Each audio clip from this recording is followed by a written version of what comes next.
Hello, welcome back to the Restoration Soul Care Podcast. I am Michael Camber, a relationship and recovery coach that helps men, women, families, couples heal from unwanted sexual behavior, including things like a pornography addiction. Today, you are joining us on our last in a series of 5 episodes through this short guide I put out recently called The 5 Emotional Triggers That Keep You Trapped in Pornography. And the rest of those episodes are available online as podcasts. You can go grab the guide from the website, rscky.com, if you want to get caught up. But today, we are looking at the final emotion in that guide, and that is loneliness. And what we need to know about loneliness out of the gate is that loneliness is just a signal. It's just your body letting you know that you were made for more, that you weren't made for a life of isolation or just living solo. You were made for connection. And the fact that you experience loneliness, the fact that you feel lonely is evidence of that you were made for more. In fact, men won't often say, I'm lonely, but we will say things like, I'm bored, or I'm tired, or I'm just over it, or maybe you say, I need alone time. But here's what we have to know. Loneliness is not just about being alone, it's about not being known. And the longer you ignore that, the deeper that ache actually gets. So here's a question that we could ask. What if that ache in your body for loneliness is not just some weakness that you feel about yourself, but what if it's a signal that your soul is made for more, made for connection, made for more with yourself, made for more with others, and more ultimately with God? So as we dig into loneliness today, I want you to consider what your relationship with loneliness is like already. How do you experience loneliness? How does it show up? Where does it show up? And a way that we would define loneliness is this emotional pain, but it's all centered around disconnection, feeling unseen, unknown, or unloved. Now, to be clear, this is not the same thing as solitude, because you can be surrounded by people and still feel deeply lonely. Just a little bit about me, I'm an only child. I grew up not having any siblings. And I had this way about me where I would get, I won't say overwhelmed, but I would get exhausted in social situations pretty quickly. And one of the ways that I coped with it is sort of just zoning out, staring off into space. You know, when I got older and smartphones became more of a thing, that was like a drug that basically pulled me out of anything I didn't want to be present with. But all that to say, I can be in a room full of 30 people that I like and be having a conversation with myself internally about who knows what, and still feel really lonely because I'm in a room with people that maybe I don't feel like that see me very well, or I haven't taken the risk of being known, meaning I haven't shared with them what's going on in my life. That loneliness that I experience sort of puts up a wall that says, yeah, I want to be here and I want to be around you, but also I don't really want to go deeper. So it's important to recognize, again, it's not the same thing as solitude. Here's what loneliness can feel like in the body, because like we've talked about, emotions live in the body, or feelings are physiological indicators of relational needs. You feel something in your body because you need something. So here's how I would describe this, how others I've worked with in my coaching practice have described this. It feels like heaviness, just heaviness in the body. Maybe your shoulders slump. A hollow chest. When I think about where my loneliness sits, it sits sort of in the center of my torso, my chest. Other people have described it like that too. There's this longing that comes with it, maybe like a dull achiness. There's like a mental sort of withdrawal, like I'm just distant, I'm not here. It's often mislabeled as boredom. You know, oftentimes when we're lonely, we don't know that, and we just say things like, yeah, I'm just bored, I don't know what to do. We sometimes mislabel it as distraction. I'm distracting myself. Fatigue. I'm tired. I just want to go to bed. Or disinterest. Yeah, I don't really care what's going on right here. And here's what's behind that. Our core relational need is intimacy. It's belonging. It's being seen and being known and mattering. Because oftentimes loneliness tells us I'm here, but nobody really sees me. I don't matter, and I'm alone in this. One of my favorite things to point you to is this feelings chart from Chip Dodd from his book, Voice of the Heart. I highly recommend that you go look at that. On the chart, you'll see that there's a feeling that he names, but then each feeling comes with what we call an impairment and a gift. The impairment is what you get when you ignore the feeling, downplay it, pretend it's not there, try to just move past it. The gift is what you get when you feel into it on purpose and you acknowledge it and you own it and you just say, man, I am lonely right now. The impairment of loneliness is apathy, which, thinking about what we sort of talked through so far, that's the evidence of that. Most men, when I say, tell me about a time when you felt lonely, they'll have a hard time doing that. But if I say, tell me when you felt apathetic, they can come up with that real quick. So oftentimes, that's sort of the gateway into feeling your loneliness, is just noticing, where have I been in life recently where I've just been apathetic? I just have not cared. I'm over it. It's just like whatever. And that's a good way to just notice, okay, if that's occurring here, maybe that's at your church, maybe that's with in your marriage, with your family, at work. Where's that at? And just name that as loneliness, because the gift of loneliness, if we can stay with it long enough, is intimacy. That's relational intimacy that says, I'm seen, I'm known, and I'm also loved. Because the fear is, or the apprehension might be, if they really knew me, they would reject me. So we stay in isolation, we stay distant from people, and it's not hard to see why pornography shows up. When it shows up here, it's just like the perfect drug, if you will. So here's where I want to draw your attention to in the Bible, in Genesis chapter 2. And this is when God and Adam are just in the garden, and it's perfect, right? This isn't chapter 3 yet. We don't have sin. We don't even have Eve yet. So what's going on in this story is that God creates everything, puts man in the garden, and says it's not, or he calls it very good. And then in the very next verse, he says it's not good that man should be alone.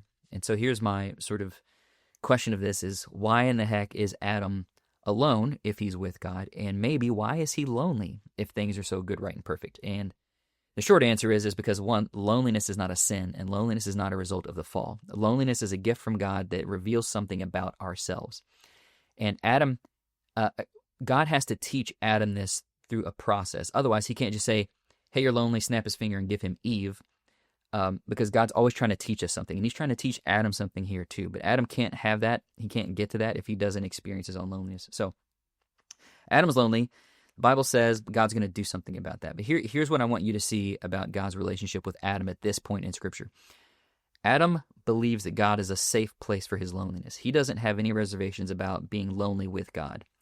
And God trusts Adam with his loneliness. He doesn't guilt him. He doesn't shame him. He doesn't say things like, how dare you? How could you possibly be lonely? I'm here. I have everything that you need. What else could you need beyond me? He doesn't do that. He trusts him. Okay, you're lonely. Let's do something about that. But again, he doesn't come straight out of the gate with Eve, another human. He marches all of the animals in front of Adam, because Adam has to name all of the animals. And in this task, he's looking for the fulfillment of his loneliness. There's a desire that's in him for companionship, for connection, for mutuality with one who's like him, another human being, that he's going to have to look for. And he doesn't know that yet. So he goes through the animals, and he's naming them. There's 2 giraffes, 2 cows, 2 pigs, whatever. I don't know how long this took him. I would like to believe that he was intelligent, and so maybe after the first or second round of naming things, he probably was like, okay, I get it. There's 2 of them, 1 of me. Got it. God, can we do something about this? But he still had to go through the pain of naming the rest of the animals, however many millions of animals there were. So what we have to see here is that loneliness is pain, yes, but it's not pain that is meant to undo you or to ruin you. The pain is a gift so that you learn something and so that you grow. And I've already talked 100 times about James chapter 1. Dear brothers and sisters, if any troubles come your way, consider those an opportunity for great joy. And you could substitute troubles for pain, suffering, whatever that is. But what you have to see is that there's opportunity here. And this is this way from Genesis before sin. So it's not any different now. When you experience pain in your life, it's God inviting you to something more and something deeper. And if you slow down long enough to pay attention and figure out what's there and get curious about what could be there, that's when you learn, that's when you grow. If you ignore it and go, oh gosh, I hate suffering and I hate pain, I get it, it's uncomfortable. And if we avoid it, we gain nothing. It becomes about mitigating suffering. When we do that, we miss out all of the good things that God has planned for us. So back to Genesis. So after Adam gets through naming all the animals, he has to go back to God and say, hey, thank you, but none of these are good enough.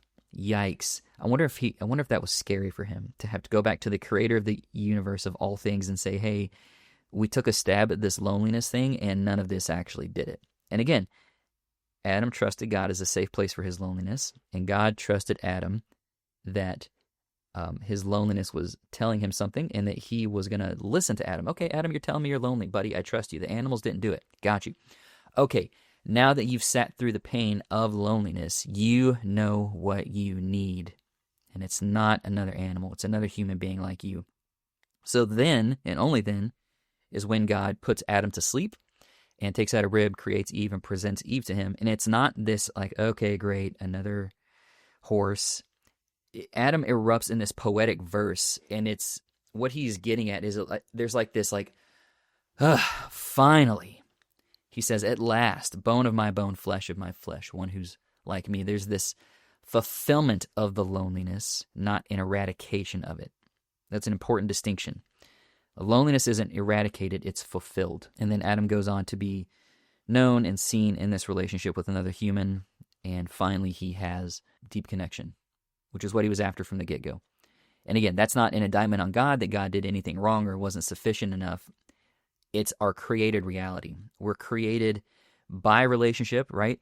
God exists as Father, Son, Spirit, and Trinity. He exists in permanent, perpetual relationship within himself. We're created out of that into relationship. And God's illustrating this from Genesis, but even think about when you came into the world, you had a mom, you had a dad, biologically, and then you're born into some sort of family system, however that looks like, and you're raised by and formed by relationships. That's true all the way through life. So, and further illustrations of this, you can look through all the New Testament. Jesus prioritized relationships. He had friends. He didn't just have functional, the disciples weren't just functional relationships in his life where it's like, you're here to serve a purpose. I don't actually care about you. He illustrated over and over again. He cared deeply about them. He shared meals. He walked with people. And honestly, he let other people care for him. You think about that. The God of the universe incarnated himself and let others care for him. On the cross, he cried out, God, why have you forsaken me? This is the rawest expression that we can find of cosmic loneliness. The God of the universe turned his back, like he was gone. And Jesus felt that intense loneliness in him. And then, later we get to Hebrews, I think chapter 13, where he says, I will never leave you and I will never forsake you. But even on the cross, Jesus had to go through the pain of loneliness with the Father to get the reward of the relationship 3 days later when he's resurrected. He gets all of humanity. He gets the relationship with the Father restored.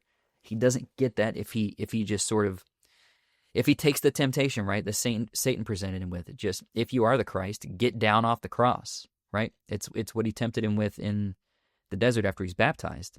He took him from a high cliff. If you are the Son of God, cast yourself down. Prove it. Show people. If you are the Son of God, you don't have to go hungry. You can turn these rocks into bread. He didn't take the bait. Jesus knew better. But again, what we need to see is the ache of loneliness is not a defect. It's proof that you were made for love, proof that you were created for love in relationship. So again, common triggers and some coping mechanisms. Here's some things that can commonly trigger loneliness in us. The easy one is emotional disconnection in our marriage or our friendship. We don't feel like there is some safety. If you've ever felt this, I can't tell them this thing about me that feels like an important part of that's true to the core of who I am. I have to hide this from my spouse or my friends or other relationships. That will create an emotional disconnection, and you will pull away and you'll start to isolate yourself from that relationship. And to be clear, that doesn't mean that everybody in your life has to know everything about you, all of your secrets. There are healthy boundaries that need to stay in place. But again, the idea is that we need to have relationships in that we're not trying to hide from. Even going back to Genesis 2 briefly, or Genesis 3, after Adam and Eve sin and God comes looking for them, he doesn't ask, what did you do? He says, where are you? It's this relationally driven question that says, you were close to me and I could come to you anytime, and now you're not that. You're hiding. You're far from me. And his question is illustrative of the state of their relationship. So again, more triggers. When you have constant performance, when you just have functional relationships that doesn't result in true intimacy, that can create a sensation of loneliness. I'm only good because of what I can do, not because of who I am. If you've experienced church hurt or betrayal, that can have a hard push toward loneliness when your leaders if your leaders have hurt you in your church, or you have a spouse that's betrayed you. And specifically, I'm talking about pornography or sexual acting out in any way that can create a sensation of loneliness. If you have father wounds, mother wounds, abandonment, if abandonment's part of your story, it can create loneliness. Long seasons of spiritual dryness. If you've been away from the Lord, you can experience a lot of loneliness in that. So how do we cope with that? Here are some ways that we typically cope. We isolate. And again, talking about apathy, we say things like, I don't need anyone. I don't need you. I'm self-sufficient. I can do this myself. Which, there's a lot of flavor of the American way, if you will, that's bottled up in that. So our culture reinforces that idea that if you can't be a self-made man, then what good are you? It's not true. We need people. Another coping mechanism, entertainment. We can distract ourselves to death. Working toward achievement. The obvious one here is pornography. If you go to porn, you don't have to feel lonely for a minute because you're the star of the show. You're desired. Nobody's telling you anything wrong. There's this sense of freedom that we go to porn. We can explore whatever we want, however we want, whenever we want, without fear of judgment or shame. That's a false depth of knowing that we settle for. It's not real. It's not real relationship. Hyper independence. Maybe we just never ask anybody for anything. Surface level friendships. People that just expect us to have all fun and no depth. That's a big one. A lot of guys I work with, when we start talking about their relationships in life, and I say, well, tell me about your friends. And they go, yeah, I have this friend and that friend. Okay, cool. You got friends. What are those friendships like? Are these people that you can trust with, some difficult parts of your life? Oh, no. This is purely fun. If I told them these things about me, they wouldn't want to hang out with me. That's a problem. Another big one, this is one I've struggled with over the years, is cynicism. No one really shows up anyway. Nobody actually cares, which isn't true, but it feels true, and I have a really easy time going there. So a way to combat cynicism is to experience these things in relationship with somebody else that you trust, because they can sort of, they can push back against that. Really, nobody shows up? Tell me somebody that showed up in the last year. You can probably come up with somebody. Not perfectly, probably, but you can probably come up with somebody.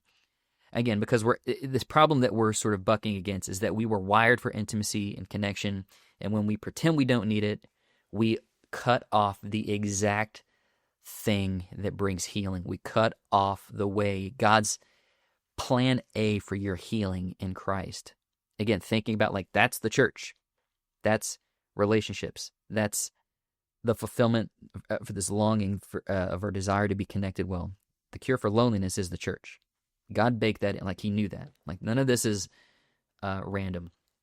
So getting to a practice, how do we sit with this? How do we name it? How do we respond? So two questions I want to give you in terms of just being with this for reflection. And the first one is, where in my life do I feel unseen or disconnected? Where in my life do I feel unseen or disconnected? If you've got the Triggers journal, grab that, write this down in there, and then reflect on that. Is it in your marriage? Is it at work? Is it at church? Is it in your friend group? Is it in your family? There's no right or wrong answer here. And when you answer this, to be clear, this isn't an indictment on anybody, right? You can say things like, I feel lonely in relationship with my parents, without making a statement about your parents being just terrible people. That's not what we're doing. We're just noticing what's showing up in us, and honestly doesn't have anything directly to do with anybody else. It's just what's showing up in us. Why am I lonely? And a second question, who truly knows me? And who might I be hiding from? Really, really good, solid depth of question. Who truly knows me? Who are those people? Make a list. If there's nobody on that, okay, maybe start a new list. Who am I hiding from? Who do I not want to see me? These are some really, really great reflection questions that will really pinpoint in your life, where am I lonely? Where does loneliness show up for me? So what do we do with that? Here's what we do. And as long as you're not driving, I know people listen to podcasts while they're driving. If you're in a place where you can text someone, I want you to text somebody right now and ask to meet up. No agenda. Just inviting somebody to be with you. Here's the most practical example I can give of this. Years ago, one of my best friends, Jack, I got this text message from him. Hey, Michael, I've been feeling really lonely lately. Would you have time to hang out with me soon? And I didn't get that and go, oh my gosh, how dare he send me a text message? Doesn't he know that I've got kids and a job and a wife and I'm working on ministry stuff and I think I was at college full time on top of all the things. I didn't like get frustrated at that. What I heard was my friend Jack is lonely, and he chose me uh, as somebody who could step into that and so that he could connect with it. And I felt honored by that. And of course, I moved my schedule around. I talked to my wife, like, okay, what do we need? Blah, blah, blah, blah. Freed myself up Friday night. I went and hung out with Jack, and it was a really, really sweet, great time of connecting with him. It satisfied his need for connection. It satisfied my need for connection because I love Jack. And nobody was put out. Nobody was frustrated. Nobody was like, that wasn't motivated by guilt on my part or shame or anything like that. And here's what I want you to know. You have people in your life who love you for you. The problem is you just don't trust it. So who is this person right now that you could just text and say, hey, I'm feeling lonely. When could we hang out? When could I see you? When can we grab coffee? When can we grab lunch? And just make time for people. Again, no agenda. This is just to be present with you. The next thing I want you to do is in silence, and by that I mean get quiet, get somewhere where you can not be distracted, and just tell God, just speak out loud to him exactly where you are, where you feel alone. You don't need to clean this up or filter it. God's big enough to handle this. He can handle you wherever you're at. Tell God where you're lonely. Even if it's in relationship with him. God, I haven't felt close to you. That's okay. He can handle that. He could handle it back in Genesis way before you got here. He can still handle it now. And then here's maybe a short, simple prayer that you could pray or speak, remind yourself. You call it a mantra. I don't know. You can say, I was made for connection. I don't have to hide, and I don't have to do this alone. And this is something Nick and I say all the time, and we mean it. You don't have to do this alone. If you are doing this alone, oftentimes it's because you're not trusting other people and you're choosing to do it alone because you believe if I try to invite other people into this, I'll be shamed, judged, all the things we tell ourselves, and it's not true. We have to move past that. Here's the prayer.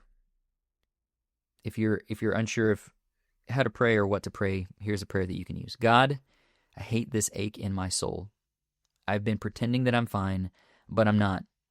I long to be known. Show me where you are present in my loneliness and give me the courage to move toward connection and not away from it. So I hope this was helpful to do a deep dive in loneliness. I have to be careful with this. I could literally talk for an hour about this, and sometimes I often do, but I'm trying to make this short and sweet and accessible. One of my favorite things that I heard in recent years is complexity is the enemy of execution. I can't overcomplicate this because I know for me, I won't do it. Even thinking about getting on a microphone in my office and doing a podcast, if I overcomplicate this, I won't do it. So I try to make this simple on me. I try to make this simple on you so that you can actually take an actionable step and move forward and keep doing the work because that's what all this is for. So I hope this is helpful. Again, if you don't have the Triggers Guide, go download that on the website, rscky.com. You can find it and listen to the podcast episodes. Use these sort of as supplemental guides to use in conjunction with the written guide.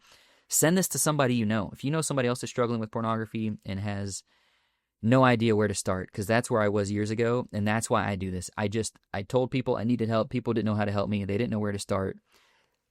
I'm answering that. This is where you start. This is how you reach out for help. This is what this looks like.